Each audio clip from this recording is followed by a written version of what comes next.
IPL 2025 cricket தொடரில் மே 26ஆம் தேதி ஜெய்ப்பூரில் 69வது போட்டி நடைபெற்றது.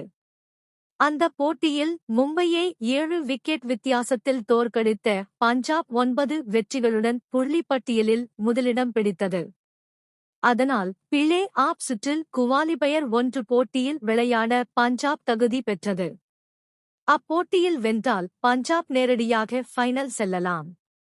ஒருவேளை தோற்றாலும் எலிமினேட்டரில் வென்று வரும் அணியுடன் குவாலிபயர் 2 போட்டியில் விளையாடி வென்றால் மீண்டும் ஃபைனல் செல்லும் வாய்ப்பை பெறலாம்.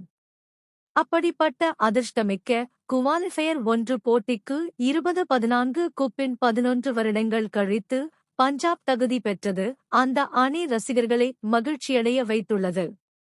மறுபுறம் மும்பை புள்ளிப்பட்டியலில் 4வது இடத்தை மட்டுமே பிடித்தது இப்படி ஒரு பலவீனமா?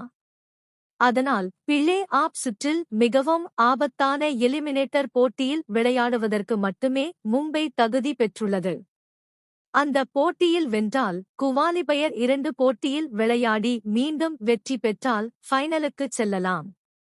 ஒருவேளை எலிமினேட்டரில் தோற்றால் அப்படியே வீட்டுக்கு செல்லலாம் என்ற நிலைமையில் மும்பை இருக்கிறது. இங்கே முக்கியமான விஷயம் என்னவெனில் பிளே ஆஃப் சுற்றுக்கு பஞ்சாப், குஜராத், பெங்களூரு அணிகளும் தகுதி பெற்றுள்ளன. ஆச்சரியப்படும் வகையில் இந்த வருடம் லீக் சுற்றில் அந்த 3 அணிகளுக்கு எதிராக விளையாடிய 4 போட்டிகளில் குஜராத்துக்கு எதிராக 2 முறை, மும்பை 4 தோல்விகளை சந்தித்துள்ளது. இந்த வருடம் மும்பை பதிவு செய்த 8 வெற்றிகளும் பிளே ஆஃப் சுற்றுக்கு தகுதி பெறாமல் வெளியேறி அணிகளுக்கு எதிராக பெற்றவையாகும். U6 கோப்பை கனவு உடைக்கிறதா? இதிலிருந்தே அந்த அணியின் உண்மையான பலத்தை ஓரளவு புரிந்து கொள்ளலாம். இதுபோக IPL வரலாற்றில் மும்பை அணி மொத்தம் 5 முறை பிளே ஆஃப் சுற்றில் எலிமினேட்டர் போட்டியில் விளையாட தகுதி பெற்றுள்ளது.